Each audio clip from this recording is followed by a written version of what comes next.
అందరికీ హాయ్. అదే చిన్నపిల్లలు హాయ్ చెప్పారా నాకు? ఎవరైతే హాయ్ చెప్పారో వాళ్ళ కుడి చేతులు బాగున్నారు. రెడీయా? మళ్ళీ చెప్పండి అందరికీ hi. Thank you. Doctor Bolla impact foundation motivational speaker సుమారు మంది విద్యార్థులకి ప్రత్యక్షంగా ట్రైనింగ్ ఇచ్చి 4 లక్షల మందికి ఆన్లైన్లో ట్రైనింగ్ ఇచ్చి మొన్న ఉగాది పురస్కార అవార్డు తీసుకొని మీ ముందుకు వచ్చాను. నేను మాట్లాడే టాపిక్ పిల్లల్ని తల్లిదండ్రులు పెంచే దాంట్లో పెంపకం ఎలా ఉండాలి, పిల్లల యాటిట్యూడ్ ఎలా ఉంటుంది, ఈ రోజులలో పిల్లల సైకాలజీలో మార్పులు ఎలా ఉన్నాయి, దీనిపైన నేను మాట్లాడతాను. కామ్గా ఉంటే అద్భుతంగా ఉంటుంది. ఓకేనా? అలాగే నేను స్పీచ్ ఇవ్వను, ట్రైనింగ్ ఇస్తాను. ఏం కావాలి? ట్రైనింగ్ స్పీచ్ స్పీచేనా? రైట్. స్పీచ్ అంటే మీరు మాట్లాడదు ఏదో 2 మాటలు ఎప్పుడు వెళ్ళిపోతారా, నెక్స్ట్ ఒక ధ్యానం చేద్దామా అన్నట్టుగా ఉంటుంది. అదే ట్రైనర్ని కానీ ట్రైనింగ్ ఇచ్చే ప్రయత్నం చేస్తాను. రెడీయా? రెడీయా? ఓకే. గౌరవ తల్లిదండ్రులకి, ఆంధ్రప్రదేశ్ స్కూల్ కరస్పాండెంట్ నరేష్ గారికి, అలాగే అహర్నిశలు వాక్యం స్కూల్ లో బోధిస్తున్నటువంటి మా ఉపాధ్యాయ మిత్రులందరికీ, అలాగే మొండయ్య సార్ ఎంత చెప్తే తక్కువే, మైత్రి షో ఎవరైతే స్టార్ట్ చేశారో శ్రీకాంత్ సార్ కి తగ్గటువంటి మొండయ్య సార్ వాళ్ళకి నమస్కరిస్తూ then I going to start my topic today. Thank you. ఇక్కడికి వచ్చిన తల్లిదండ్రులకి అందరికీ నా తరఫున కృతజ్ఞతలు. మండ్యాల మండలంలో ఒక మంచి స్కూల్ వార్తల స్కూల్లో దాదాపు 10 మంది విద్యార్థులతో మన మండలంలోనే టాప్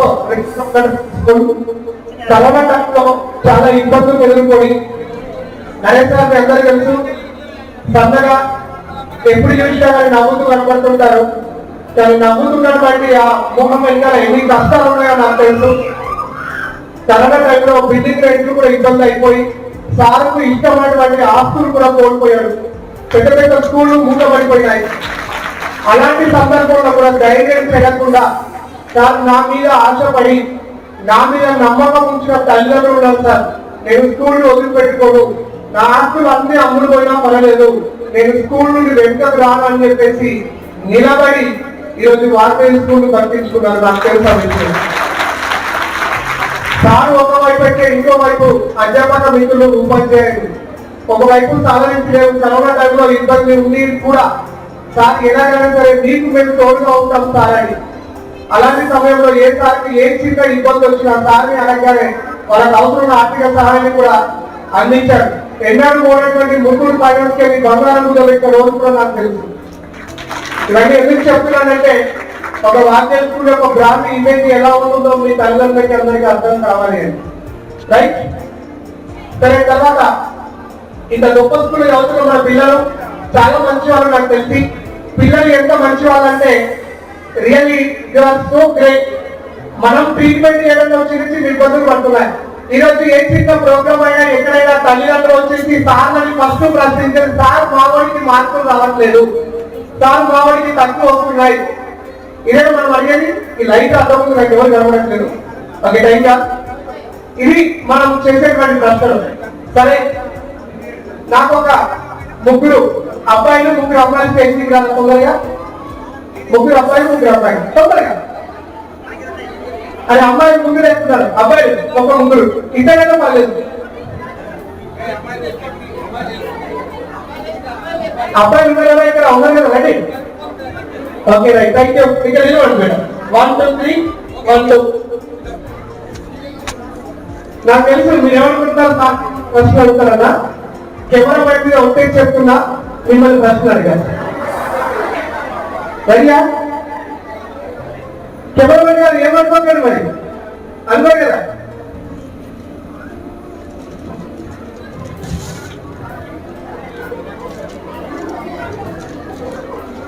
ఒక అమ్మాయి అన్నట్టు రైట్. ఇంకొకరికి అవకాశం ఉంది, ఎవరైనా ఒక మంచి అవకాశం స్టేజ్ పైకి రండి రండి తొందరగా తొందరగా తొందరగా. ఓకే, ఈ చేయాలి వచ్చేసింది. ఓకేనండి. ఇలా పేపర్ పట్టుకోండి అందరూ. ఇలాగే ధైర్య కొంచెం జరుగు పెట్టారు. ఓకే ధైర్య అందరు కనబడుతున్నారా పిల్లలు? అందరూ కనబడితే హాయ్ చెప్పండి. నేను హాయ్ అంటే మీరు హలో అనండి. Hi hello. నేను హాయ్ అని చెప్పాను కదా, అంటే మీరు ఇంటి తింటే కదా, అవునా? రైట్. రెండు చేతుల్లో పెట్టండి, ఇంకా పైకి పట్టండి, ఇంకా పైకి పట్టండి. ఇలాంటి శబాష్ శబాష్. ఎవరు ఎవరు శబాష్ పడుతున్నారు? మీకు మీరే కదా. మన అమ్మ మనం శబాష్ పట్టదు ఒక్కరోజమ్మా అనగా ఎప్పుడంటారు? దుర్గమ్మ మీరు చాక్లెట్ కొనుక్కొని ఇచ్చినప్పుడా? రైట్. తల్లిదండ్రులు గమనించండి, నేను ఎంఎస్సీ సైకాలజీ చేశాను. సైకాలజీ చాలా వరకు శ్రీటిప్స్ లో భార్య భర్తలు విడిపోతే వాళ్ళని కలపడానికి ఒక సఖీ కేంద్రం ఉంటుంది, వాళ్ళకి కౌన్సిలింగ్ తీసుకుంటాను. నేను సైకాలజికల్ కాన్ఫరెన్స్ మీకు చేసి చూపిస్తాను. చూడండి, మా పిల్లగారు ఎదురు చదవట్లేదు, టీచర్ దగ్గరికి మనం ప్రశ్నిస్తాం, తప్పలేదు. అలా ప్రశ్నిస్తున్నప్పుడు ఒక పిల్లగారికి సబ్జెక్ట్ రాకపోవడం కారణం ఎక్కడ ఉంటుందో దీనివల్ల మీకు ఈజీగా అర్థమవుతుంది. దయచేసి అర్థం. రెడీయా? రెడీయా? Thank you. పేపర్ పొడుగు పట్టుకొని ఈ అబ్బాయి లాగా రైట్. మీ అందరూ నా వైపు వినాలి, ఇంటున్నారా? వినిపిస్తున్నారన్నమాట. రెడీయా? మీరు ఏం చేయాలంటే నేను చెప్పింది చేయాలి. ఏం చేయాలి? ఏం చేయాలి? నేను ఏం చెప్తా మీకు చేయాలి. మళ్ళీ చెప్పండి. రెడీయా? అరే ఇదేమన్నారు ఇప్పుడు? మీరే సాక్ష్యం. వాళ్ళు కనుక నేను చెప్పింది చేయకపోతే మీ మీద వచ్చేస్తాం. మరి వద్దా? చూసారా, మీ మీద తీసుకునే నమ్మకం లేదు. రైట్. నేను ఏం చెప్తాను చేయాలి. అలాగే క్లోజ్ యువర్ ఐస్. కలుపుస్తున్నారు కదా, నీ పేపర్ ని మధ్యలోకి పంచండి. కళ్ళు ఓపెన్ చేయదు, మధ్యలోకి పంపాలి. Speed up speed up speed up. Very good. ఇప్పుడు ఎడమ నుండి కుడికి పలకండి, ఎడమ నుండి కుడివైపు పలకండి. Very good. Thank you. కుడి నుండి ఎడమ వైపు పలకండి, కుడి నుండి ఎడమ వైపు పలకండి. Very good. కళ్ళు లేదు. ఇప్పుడు ఎడమ వైపు ఉన్న పేపర్ ని కొంచెం చించి కింద వేయండి. ఎడమ వైపు ఉన్న పేపర్ ని కొంచెం చించి కింద వేయండి. రైట్. ఇప్పుడు మళ్ళీ పేపర్ ని మధ్యలోకి పంచండి, మధ్యలోకి. Okay right. ఇప్పుడు రైట్ వైపు కుడి వైపు కొంచెం పేపర్ చించి కింద పడేసేయండి. Fast. Speed up speed up speed up. Okay very good. ఇప్పుడు ఒకసారి పేపర్ ని మధ్యలోకి పంచండి, మధ్యలోకి పంచండి. కొంచెం కొంచెం కుడివైపు కొంచెం చింపి కింద పడండి. కుడివైపు. ఎటువైపు? కుడివైపు. రెడీయా? రెడీయా? Thank you. Just already open your eyes. Okay, show your paper to all those people.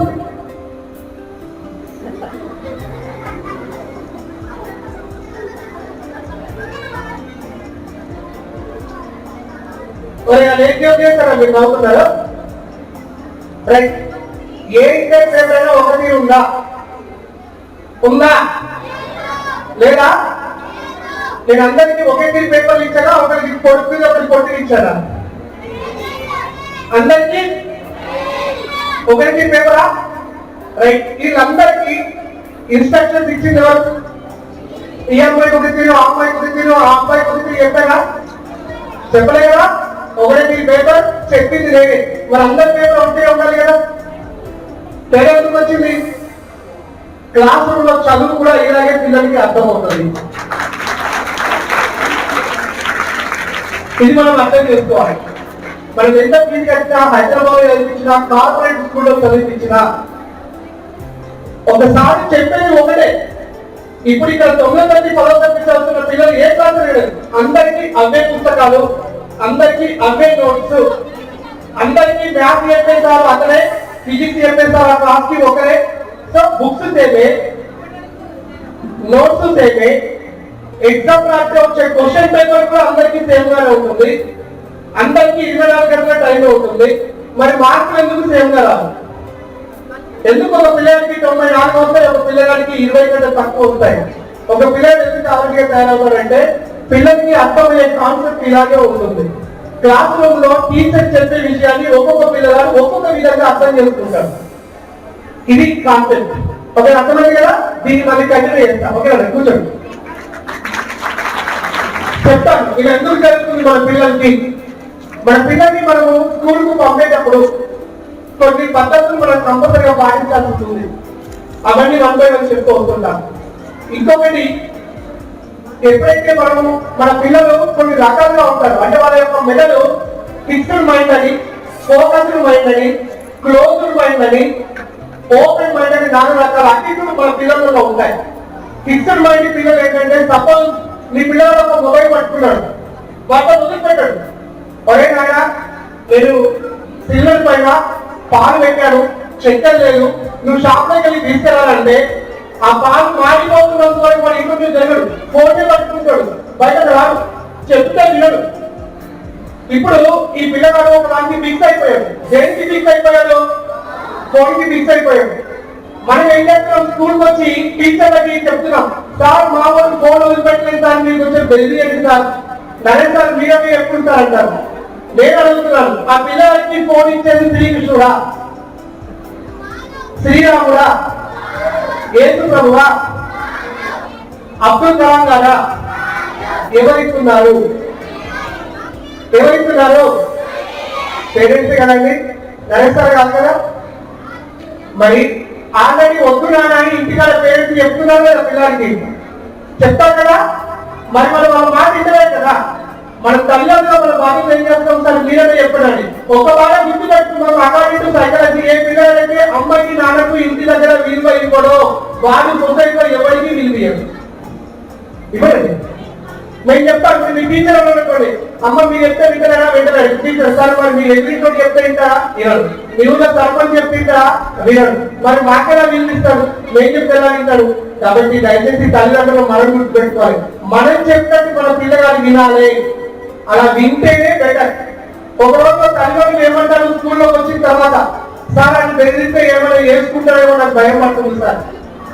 తల్లిదండ్రులు మనం అనుకుంటే టీచర్ ఏమనుకుంటారు, వాడికి ప్రశ్న అడగద్దు, ప్రశ్న అడిగితే ఏమైనా వేసుకుంటారేమో, వాడికి ఎగ్జామ్ పెట్టద్దు, ఏమైనా వేసుకుంటారేమో, ప్రతిసారి అలాగే అనుకుంటాడు. నష్టపోయేది మనమే. దయచేసి మన పిల్లల పెంపకంలో ఫిక్స్డ్ మైండ్ ఉన్న పిల్లల్ని దయచేసి బయట తీసుకురండి. రెండోది, ఫిక్స్డ్ మైండ్ కాకుండా ఫోకస్డ్ మైండ్, అంటే వీళ్ళకి ఏదో ఒకటి ఇంట్రెస్ట్ ఉంటుంది. సపోజ్ మీ పిల్లలు మంచి పెయింటింగ్ వేయచ్చు, లేదంటే ఏదైనా ఒక కార్లో అవి ఇంట్లో ఉంటే వాటికి ఇప్పుతూ ఉండొచ్చు, ఒక్కొక్కరికి ఒక్కొక్క పని చేస్తుంటారు. ఇలాంటి కనుక మీ పిల్లల్లో ఉంటే ఆ పిల్లలకి క్రియేటివిటీ ఉంది అని మనం గుర్తించాలి. కాబట్టి పిల్లలకి క్రియేటివిటీ నేర్పాలి. ఎలా నేర్పాలి? సపోజ్ ఇప్పుడు ఇంట్లో మనం ఉన్నాం, సాయంత్రం అయింది, సాయంత్రం 6:30-7 అద్భుతంగా టీవీలో సీరియల్స్ వస్తాయి. నీ మొగుడే నా మొగుడు, నా పాత మొగుడే నీ కొత్త మొగుడు, అద్భుతంగా పేర్లు ఉంటాయి. ఇంకేదో కార్తీక దీపము అనుకుంటూ వస్తా ఉంటాయి, తప్పేం లేదు. ఇప్పుడు తల్లిగా ఆమె టీవీ ముందు కూర్చొని కార్తీక దీపం సీరియల్ చూసుకుంటూ ఉంటుంటే, అరే చదువు అని చెప్పిన నీకు చదువు 8,000 ఫీజు కడుతుంది, చదువు. ఓకే, నాన్నగారే తక్కువ.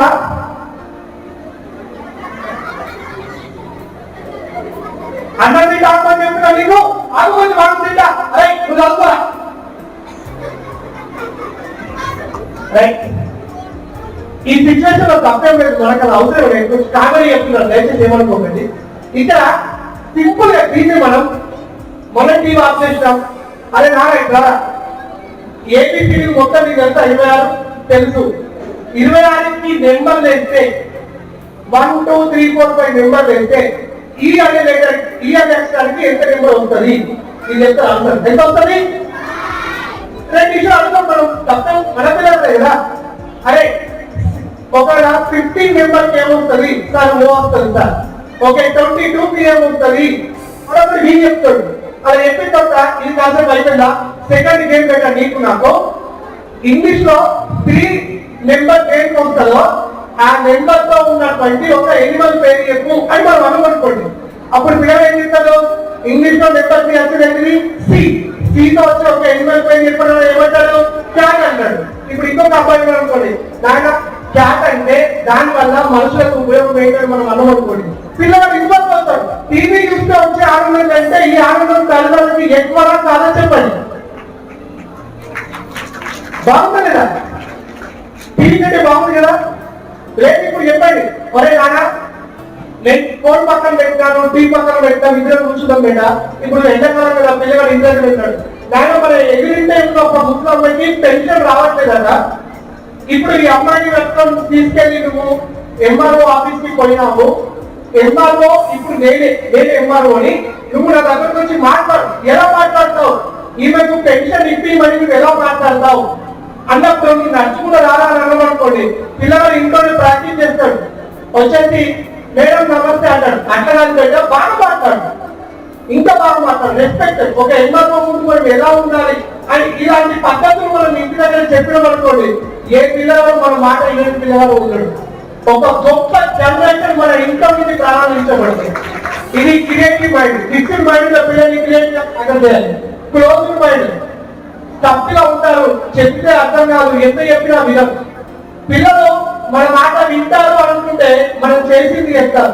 ఒక యాక్టివిటీ చేస్తారు చూడండి, పిల్లలు మాత్రమే. రెడీయా? అరే చిన్న రెడీయా? నేను ఏం చెప్తానో అది చెప్పండి. ఏం చెప్తానో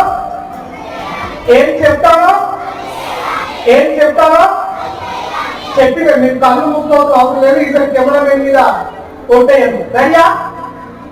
రైట్. అందరు చేతులు ఇలా పెట్టండి. పెట్టారా? ఇప్పుడు ఇలా పెట్టండి. చేతులు ఇలా పైకి, చేతులు ఇలా తలపై దగ్గర తీసుకెళ్ళండి. ఇప్పుడు చేతులను దగ్గర ఒకేలా పైకి పెట్టండి. ఇప్పుడు రెండు చేతులను ఇలా రండి. ఇప్పుడు రెండు చేతుల్ని ఒకసారి ముగించి డబ్బలు పట్టండి. రెండు చేతుల్ని దూరం అనండి. ఓకేనా? రెండు చేతులు ఇలా పట్టండి. మరొకసారి రెండు చేతులు ఇలా పట్టండి. అట్లాగే ఉండండి. నేను చేతుల్ని చెప్పులపై పెట్టుకోమని చెప్పానా? మరి చెప్పింది ఏమన్నారు కదా, ఎందుకు పెట్టుకుంటారు? పిల్లలు చూడాలి మీరు ఎందుకు పెట్టుకున్నారు వాళ్ళు అక్కడ? నేను చెప్పాడా ఇలా ఇలా అన్నాడు కానీ చేతులు తీసి చెప్పులపై పెట్టగలరా అంటే? కానీ ఏం చేశారు మీరందరూ? మీరు అర్థమైందంటే మనము చెప్పే మాట కంటే, ఇంట్లో మనం చెప్పే మాట కంటే మనం చూసి నేర్చుకుంటారు పిల్లలు. వారికి మనం ఏం చేశారు? నేను ఇలా అన్నాను కాబట్టి నా చేతులు ఎంత తగ్గుతున్నాయో వాళ్ళు అలాగే ప్రయత్నం చేశారు. క్లాస్ రూమ్ లో అయినా ఇంట్లో అయినా పిల్లలు తల్లిదండ్రుల ప్రవర్తన నుండి నేర్చుకుంటారు. వారికి మొదటి పుస్తకం తల్లి తండ్రి, రెండవ పుస్తకం. కాబట్టి మన ఇంటి దగ్గర ఎలా ఉంటే, మన ప్రవర్తన ఎలా ఉంటే మన పిల్లగాడు బయట తయారవుతాడు. మన పిల్లలకు మంచిగా తయారు కావాలి.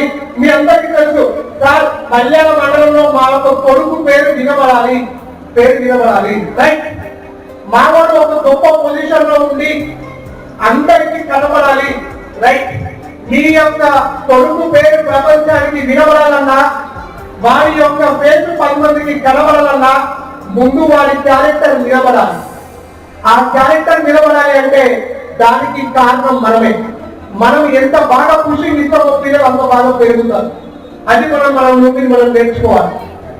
తర్వాత కళ్యాణ పెంపకంలో మనకి ఒక 3 రకాల పెంపకాలు చేయొద్దు అంటారు గొప్పవారు. ఒకటి హిరణ్యకశిప పెంపకం. హిరణ్యకశిపుడు తన కొడుకులు అష్ట కష్టాలు పెట్టాడు. కొడుకు మాటకి తండ్రి విలువివ్వడు. ఈయన కన్న కొడుకుని కూడా చంపుకోవడానికి సిద్ధపడతాడు. ఇవన్నీ మనం కథలో చదివాం. కాబట్టి హిరణ్యకశిప పెంపకం మనకు పనిచేయదు అంటారు.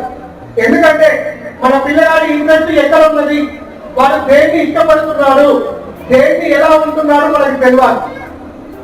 ఒక స్కూల్లో మొన్న మధ్య 10వ తరగతి పిల్లల దగ్గర నుండి ఫోన్లు లాక్కున్నాడు. వాళ్ళు రోజు ఫోన్ తీసుకొని వస్తున్నారు స్కూల్కి. ఫోన్లు లాక్కుంటే 36 మంది దగ్గర ఫోన్లు తీసుకున్నారు టీచర్. తీసుకున్న తర్వాత ఫోన్ ఓపెన్ చేయాలంటే ఏ పిల్లలు ఓపెన్ చేస్తున్నాడు? 2-3 ఓపెన్ చేశాడు. మిగతా వాళ్ళు ఓపెన్ చేస్తున్నాడు. ఎందుకు ఓపెన్ చేస్తాడంటే సీక్రెట్ లాక్కున్నాయి ఫోన్లకి.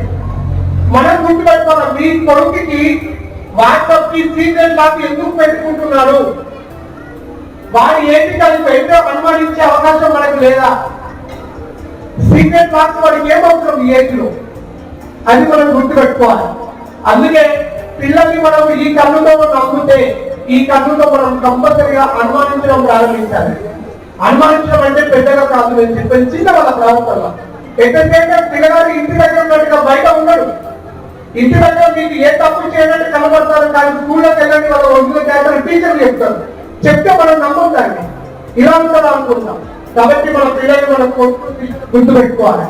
వాళ్ళు ఫోన్ వాడుతున్నారని తప్పలేదు. టెక్నాలజీ ఎవరైనా వాడతారు, దాన్ని ఎవరు తప్పలేదు. కానీ అది పిల్లలు దాని యొక్క కంట్రోల్లో పోవద్దు. సపోజ్ ఇప్పుడు మనం బైక్ నడుపుతున్నాం, 40 స్పీడ్లో బైక్ పోతుంది అనుకోండి, 40 స్పీడ్లో వెహికల్ పోతుంటే మనము కింద పడ్డా చనిపోము, పెద్దగా దెబ్బ తగలం. ఎదుటి వ్యక్తిని మనం బలంగా ఇలా వచ్చి డ్యాన్స్ ఇచ్చినా అతనికి కింద పడ్డా తలకు దెబ్బ తగ్గుతుంది, చనిపోదు. ఎందుకంటే వెహికల్ మన కంట్రోల్లో ఉంటుంది కాబట్టి. ఎప్పుడైతే మనం 70 స్పీడ్ పోతున్నామో అప్పుడు వెహికల్ తో పరిస్థితి తెచ్చిపోతాం. ఎందుకంటే వెహికల్ మన కంట్రోల్లో ఉండదు, మనం దాని కంట్రోల్లో ఉంటాం. ఇప్పుడు మీ పిల్లగాడు ఫోన్ కంట్రోల్లో పిల్లగాడు ఉన్నాడా, పిల్లగాడి కంట్రోల్లో ఫోన్ ఉన్నదని గుర్తుపెట్టేది తల్లిదండ్రులు, రైట్? కాబట్టి ఇదే కష్టం పెంపకం మంచిది కాదు. ఇక రెండో విషయం ఎవరి పెంపకం ఉండదు అంటే ధృతరాష్ట్రుడి పెంపకం. ధృతరాష్ట్రుడి పెంపకం చాలా దారుణమైన పెంపకం. 100 మంది కొడుకులు నుండి ఈ రోజు ఇక్కడ ఎక్కడ అనేది విగ్రహం లేదు. 100 మంది కొడుకులు కానీ గొప్ప పేరు ఎక్కడ లేదు. ఒక కొడుకుంటే బాగుంటుండే తల్లిదండ్రులు చూస్తారు, 100 మంది కొడుకులు అనే పేరు లేదు. ఎందుకో తెలుసా? అతను చేసిన తప్పేంటంటే పిల్లగాడు ఏది చేస్తామని ఇది తప్పు అని చెప్పకపోవడం. దుర్యోధను క్యారెక్టర్ చదివడానికి చాలా మంది కారణం ధృతరాష్ట్రుడే. ఎందుకంటే కొడుకు తప్పు చేస్తున్నప్పుడు ఇది తప్పు నారా దండించకపోవడం, అతి గారాబం చేయడం. దానివల్ల ఏమైంది? చివరికి తండ్రి పేరు పోయింది, కొడుకు కూడా కళ్ళ ముందే చనిపోయాడు. కాబట్టి ధృతరాష్ట్ర పెంపకం ఎప్పుడు మనం చేయాలి. మన పిల్లల్ని మనం ప్రేమించాలి, మన పిల్లల్ని మనం పాలివ్వాలి. ప్రేమించడం తర్వాత గారాబం చేయడం రెండు ఉన్నాయి మన దగ్గర. ప్రేమించడం తప్పలేదు, వాళ్ళకి అవసరం ఉన్నటువంటి ఏది అవసరమైతే అది మనకి ఇస్తే అది ప్రేమ. ఏదైతే వాళ్ళు అడుగుతారో అడిగిన ప్రతిదీ ఇవ్వడం గారాబం అవుతుంది. మన పిల్లల్ని మనం గారాబం చేస్తున్నామా, ప్రేమిస్తున్నామా అనేది మనమే అర్థం చేసుకోవాలి. మనందరికీ తెలియాలి ఒక విషయం, చాలా డబ్బుల వాళ్ళు వాళ్ళ యొక్క కూతులని కొడుకులని స్విమ్మింగ్ పూల్ లో ఉన్నటువంటి ఇళ్లలో పెంచుతారు, కానీ వాళ్ళకి కష్టం మీరు అర్థమైనట్టు చేస్తారు. పబ్లిక్ ఒక విషయం చెప్తున్నాను, ఒక గొప్ప వ్యక్తి యొక్క కూతురు ఒక హోటల్లో ఏమంటారు టేబుల్ చూడడానికి పనిచేసింది. ఎందుకు అలా పనిచేస్తారంటే వాళ్ళ కష్టం మీద తెలియాలి. మనం ఏమనుకుంటామంటే నేను చాలా కష్టపడ్డాను, నా కష్టం నా కూతురికి తెలియదు, నా కొడుకు తెలియదు అనుకుంటున్నాం. మంచిదే ఇది, కానీ మనలాగా వాళ్ళ జీవితం ఉండదు కదా. రేపు ఒక పెద్ద సమస్య వస్తుంది కదా, ఆ సమస్యను మనం ఎట్లా సాల్వ్ చేస్తాం? ఎప్పుడైతే మనకు ఒక కష్టం వస్తుందో ఆ కష్టాన్ని సాల్వ్ చేసే పరిష్కారం మన దగ్గర ఉంటాయి. ఆ పరిష్కారం మనకి తెలియదు కాబట్టి రేపు వాళ్ళు ఏమైనా చేసుకోవచ్చు. కాబట్టి మన పిల్లలకి కష్టం అర్థం కావాలి. పిల్లల్ని మనం ఏ విధంగా మోటివేట్ చేస్తారో చూడండి, చెప్తాను. 6 నెలల వయసున్న పిల్లగాడు, నన్ను ఏడా 6 నెలల వయసున్న పిల్లగాడు అమ్మ ఎప్పుడు దగ్గరలో కొనుక్కుంటాడు. అమ్మ పక్కకి పోతే ఏడుస్తాడు. ఏడవగానే అమ్మ ఏం చేస్తుంది? బట్టలు ఇస్తుందో వంట చేస్తుందో వచ్చి మళ్ళీ పిల్లగాడికి వచ్చి పాలిస్తాడు. అప్పుడు పిల్లగాడికి ఏమర్థమైందంటే అమ్మ నా దగ్గర ఉండాలంటే నేను ఏడవాలి. అంటే చిన్నప్పుడే అమ్మని ఎలా వాడుకోవాలో 6 నెలల వయసు కూడా తెలుసుకుంటాడు. అమ్మ అడిపోతే ఏడుస్తాడు, అమ్మ అడిపోతే ఏడుస్తాడు. ఈరోజు నాకు ఫోన్ ఇస్తావా ఇవ్వవా? తండ్రి ఏమో దుబాయ్ లో ఉంటాడు, ఈయనేమో ఇక్కడ అమ్మని వేధిస్తాడు. ఎంతసేపు ఎక్కడ వినదు, వాడితో తెలుసు మా అమ్మని ఎట్లా వాడుకోవాలని. సో దయచేసి తల్లిదండ్రులకి, ముఖ్యంగా తల్లులు మీ పాత్ర చాలా గొప్పది. పిల్లల పెంపకంలో, ఆడపిల్లల పెంపకంలో మీ పాత్ర గొప్పదండి. దయచేసి పిల్లలకి ఎక్కువగా ఫోకస్ చేయండి. వాళ్ళకంటూ సపరేట్ రూమ్ ఇవ్వకండి. వాళ్ళు ఫోన్లో ఏం చెప్తున్నారో చూడండి. క్రైమ్ రేట్ అంతా ఇక్కడ పెరుగుతుంది. నేను ఎంతో మంది కౌన్సిలింగ్ ఇచ్చాను. కేవలం పేరెంట్స్ నేను చాలా బాగా మాట్లాడతాను, మీకు కొన్ని చెప్తుంటే నిజంగా ఇలా ఉంటారా, సొసైటీ ఇలా ఉంటుందా అని అనిపిస్తుంది. ఎందుకంటే ఇంట్లో మనం మన పిల్లలతో సరిగా మాట్లాడలేము, పట్టించుకుంటలేము. ఆడపిల్లలకి ఇంటికి ఎవరో ఒకరు ఫోన్ చేస్తున్నారు, వాళ్ళు ఆడవాళ్ళే మాట్లాడుతున్నారు. మాట్లాడి మనం మంచిగా ఫ్రెండ్షిప్ చేసుకుంటున్నారు. అటు తర్వాత వాళ్ళు ఏం చేస్తారంటే వీడియో కాల్ చేస్తున్నారు. సైబర్ క్రైమ్ గురించి నేను చెప్తున్నాను. సత్యనారాయణ గారితో మేము 5 ట్రైనింగ్ తీసుకున్నాం. దీంట్లో వీళ్ళు ఏం చెప్తారు? అమ్మాయికున్న ఆడపిల్లలతో 8, 9, 6, 7 పిల్లలతో మాట్లాడి ఫోన్లోనే ఆడవాళ్ళు ట్రాప్ చేస్తారు. కాబట్టి మనం ఎప్పుడు మన పిల్లలు కూడా ఒక నిఘా ఉంచాలి. ఎప్పుడైతే ఇలాంటి దాంట్లో ఇన్వాల్వ్ అయిన పిల్లలు ఎక్కువ ఎవరితో మాట్లాడరు. ప్రతిదానికి చిరాకు వస్తారు, కోపం వస్తారు. ఏదో పని చెప్తే చాలా కోపంగా ఫీల్ అవుతారు మన మీదకి. ఇట్లా కాదు పెట్టా అంటే నేను అదే చెప్తా అంటారు. ఇది స్టార్టింగ్ వాళ్ళ యొక్క లక్ష్యాలు ఉంటాయి. అక్కడే మనం దొరకబట్టాలి పిల్లలు, అది మనం గుర్తుపెట్టుకోవాలి. కాబట్టి అడిగిందల్లా ఇచ్చి వాడికి నేను కష్టం తెలియదని మనం పెంచితే ఖచ్చితంగా మనం ఏదో ఒక రోజున ఓల్డేజ్ హోమ్ లో ఉండాల్సిందే. దానికి కూడా మనం సిద్ధం కావాలి. కాబట్టి ధృతరాష్ట్ర పెంపకం మనకి పనిచేయదు. ఇంకొక పెంపకం ఉన్నది మూడోది, అదేంటంటే కర్ణుని పెంపకం. కర్ణుని ఎక్కడో తన పిల్లల నుంచి కోపంకి రాడు. ఏమైనా అంటే వాడే కదా, నా రక్తమే కదా అని అంటే నాకు ఏమవుతుంది, నా కూతురు అంటే నాకు ఏమవుతుంది, అది ఏడుతుంది కదా అని చెప్పేసి అనుకుంటాడు. మంచిదే, కానీ నాకు పాప కాటేసి తప్పకపోయినా కానీ బుసబట్టి భయపెట్టాలి. తల్లి తండ్రికి పిల్లగాడు భయపడాలి. ఆ భయం సొసైటీలో తల్లి తండ్రి నుండి నేర్చుకోకపోతే బయట ఎవరు నేర్పరు. స్కూల్లో ఎవరికి నిలిపికోరు. చూద్దాం మేము పిల్లల్ని సార్ అయితే చెప్తే రాష్ట్రంలో మాట్లాడతావు తెలుసా ఒక్కొక్క పిల్లగాడు వచ్చేసి సరే చెప్పినావా బయట అయిపో అని అంటే చాలా మంది ఉంటారు. ఒక పిల్లగాడు సగం కటింగ్ చేసుకొని స్కూల్కి వస్తాడు. నాకు అర్థంగా ఈ మధ్య ఎక్కువ కనబడతా ఉన్నాను. మనం ఎప్పుడైనా హాస్పిటల్ పోతాం, హాస్పిటల్ పోతే మందులు 2000 డాక్టర్ రాసే పైసలు వాళ్ళ లేబర్ మనం సగం తెచ్చుకుంటాం. అంటే పైసలు తక్కున్నప్పుడు సగం తెచ్చుకుంటాం. మరి మీ పైసలు మొత్తం ఇస్తలేదా మీ పిల్లలకి? అది సగమే కటింగ్ ఎందుకు తెచ్చుకుంటూ ఇంకా సగం ఎందుకు పెట్టుకుంటూ? అదే నా కారణం. రైట్. ఎప్పుడైతే ఒక క్లాస్ లో ఒక టీచర్ మీ పిల్లలని దొరకబట్టి ఒరే సగం కటింగ్ ఉందని మీకు ఫోన్ చేశారు అనుకోండి, ఇమీడియట్ గా స్కూల్కి వచ్చి వాటిని తీసుకొని పోయి సార్ రేపు మా వాడు ఇంకా రాడు అని చెప్పేసి ఇమీడియట్ చిన్న కటింగ్ చేసి మళ్ళీ మీరు స్కూల్కి పంపారనుకోండి వాడిని. అప్పుడు వాడు ఏమనుకుంటావు తెలుసా, నేను ఒక తప్పు చేస్తే ఆ విషయాన్ని మా అమ్మడానికి మా టీచర్ చెప్తే మా అమ్మ నాన్న నన్ను ఇమీడియట్ గా సెటిల్ చేశారు కాబట్టి నా జీవితంలో ఎప్పుడు తప్పు చేసినా మా అమ్మ నాన్న ఇష్టపడరు అని ఆయనకి ఈ వయసులో తెలుస్తుంది. అది మన ప్రవర్తన అనేది. మన ప్రవర్తన అట్లా ఉండాలి. మీ పిల్లలు సగం కటింగ్ చేసుకొని ఇంటికి వచ్చాడు చూడకండి, అరే ఇట్లా పోతే బాగుంటుందా, నువ్వు చదివేది వాద్యేది స్కూల్, రేపు టీచర్ నిన్ను చీప్గా ఇస్తారు, రేపు నరేంద్రాలు నీ గురించి ఏదో అనుకుంటారు, వద్దులాగా అని చెప్పేసి వాళ్ళని అలాగే తీసుకెళ్ళి అదే మంగళ షాప్ లో మళ్ళీ 100 రూపాయలు ఇచ్చి మంచిగా చిన్న చేయించండి. అప్పుడు పిల్లగాడికి అర్థమవుతుంది ఏంటంటే మా అమ్మ బాధపడుకొని నేను ఇలా చేస్తే, మా నాన్న తట్టుకోలేదు నేను ఇలా చేస్తే వాడికి చిన్న ఏంటి అర్థమవుతుంది. ఆ ప్రయత్నం తల్లిదండ్రులకు వచ్చిందా వాడు ఎక్కడ తప్పు చేయడు, మనకు అందరంతా ఎదులో ఉంటాడు. అది మనమే చెయ్యాలి. కాబట్టి కర్నూలు పెంపకం ఎప్పుడు పనిచేయండి. కర్నూలు అన్నిలో పెంచుతాడు, కొన్ని తప్పు చేస్తాడు, ఏమన్నాడు ప్రత్యేకించి అధికారం చేస్తాడు. అధికారం చేస్తే ఏమవుతుందంటే దాని యొక్క రిజల్ట్ మనకు తెలుసుకుంటాం సొసైటీలో. కాబట్టి 3 విషయాలు మనం ఎక్కువ గమనించి వీటిపైనే డిస్కస్ చేసుకోవాలి. పిల్లలకి ఒక క్వశ్చన్ అడుగుతారు, మీ పిల్లలకి మంచి కీర్తి ఉందా? మీ పిల్లలకి దేంట్లో గొప్పపడొచ్చు ఆలోచించండి. అద్భుతంగా ఆడగలడా, అద్భుతంగా పాడగలడా, క్లాస్ లో అందరికంటే బాగా చదవగలడా, పెయింటింగ్ చేయగలడా, ఏముంది? ఒకటి మీ పిల్లలని మనం గుర్తించాలంటే ఏముంది, ఏది లేదా? ఇప్పుడు ఇంటి దగ్గర పిల్లగాడు మీ చేతిలో ఉన్నాడు, వాడిని ఎంత డెవలప్ చేస్తారో అంత డెవలప్ చేయండి. ఎంతగా వాడి క్యారెక్టర్ ని డెవలప్ చేసి మీరు ఒక మళ్ళీ వాక్యం స్కూల్ కి జూన్ 11 స్కూల్ స్టార్ట్ అవుతుంది, అదొక ఒక మంచి గిఫ్ట్ గా అందించండి. చాలా హ్యాపీగా ఫీల్ అవ్వాలి, అదే నేను కోరుకున్న తల్లిదండ్రులు నాకు దొరికారు, అది మనం గుర్తు పెట్టుకోవాలి. మీకు తెలుసు మీరు వాక్యం స్కూల్ ఎందుకు సెలెక్ట్ చేసుకున్నారు, స్కూల్ స్ట్రిక్ట్ గా ఉంటుంది, టీచర్లు బాగుంటారు కాబట్టి మీరు సెలెక్ట్ చేసుకున్నారు, మీకు నచ్చింది. మరి ఒక విద్యార్థి టీచర్ ఎలా నచ్చుతాడు, ఒక విద్యార్థి తల్లిదండ్రులు టీచర్ ఎలా రెస్పెక్ట్ ఇస్తాడు? ఒకటి గుర్తు పెట్టుకోండి, మీ పిల్లల్ని మీ పెంపకం చూసి మీ టీచర్ ఎవరో తెలుసా, ఒరే మేడం మీ అమ్మరాన్ని పెంచినట్టుగా నా కొడుకు నేను పెంచాలనుకుంటున్నానని టీచర్ క్లాస్ రూమ్ లో చెప్పాలి. టీచర్ క్లాస్ రూమ్ లో చెప్పాలి, మీ అమ్మరాన్ని తీసుకురాబెట్టాలి, మీరు ఎంత అద్భుతంగా పెంచుకున్నారు అని ఒక టీచర్ మిమ్మల్ని అడగాలి. ఆ స్థాయికి మీ పిల్లలు వెళ్ళాలి. అప్పుడు మల్యాల మండలమే కాదండి, తెలంగాణ రాష్ట్రంలో మీ పిల్లలు అద్భుతమైన పిల్లలుగా తయారవుతారు. కాబట్టి తల్లిదండ్రులు మనం ఎంత దూరమైనా, అంటే మనకి ఎన్నో పనులున్నాయి, ఎన్నో బాధ్యతలు ఉన్నాయి, ఏదున్నా మన పిల్లగాని చదువు విషయంలో మనం కేర్ తీసుకోవాలి, పిల్లగాని పని విషయంలో మనం కేర్ తీసుకోవాలి. సాయంత్రం అయిందంటే ఏం చెప్తున్నారు, దానికి రెండో ఫ్రీఫైరా ఆ పట్టుడు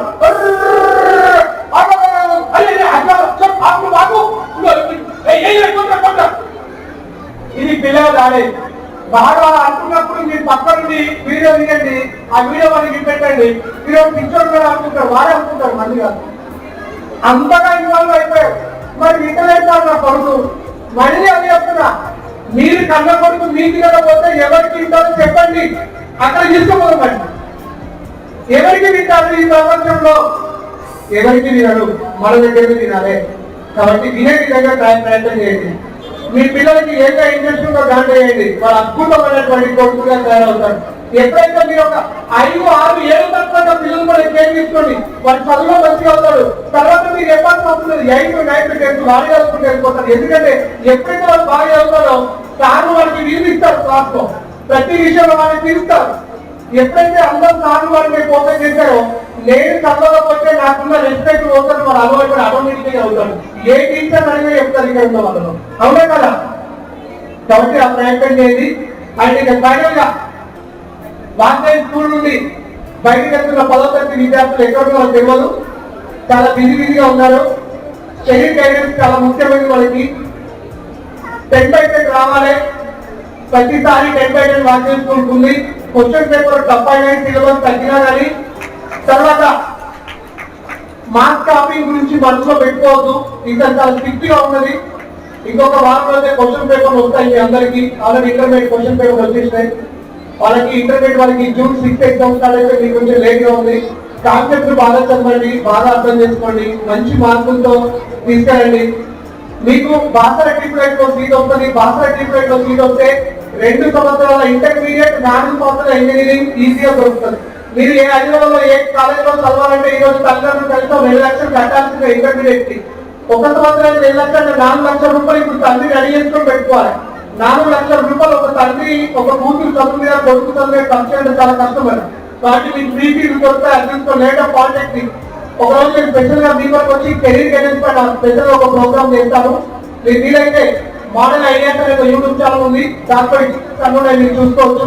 10వ తరగతి తర్వాత మీ పిల్లగాని ఏ రూపంలో చదవాలి, ఏ కాలేజీలో చదివించాలి, పాలిటెక్నిక్ చదివించే పాలిటెక్నిక్ లో ఏది డిమాండెడ్ బ్రాంచ్ అని చాలా విషయాలపై నేను వీడియో చేశాను. ఇలాంటి కెరీర్ గైడెన్స్ పై ఎన్నో ఉంటాయి చూడండి. ఆ ఛానల్ పేరు model idea. Okay, thank you all. I wish you all the best for attendance students and thank you director for giving this opportunity.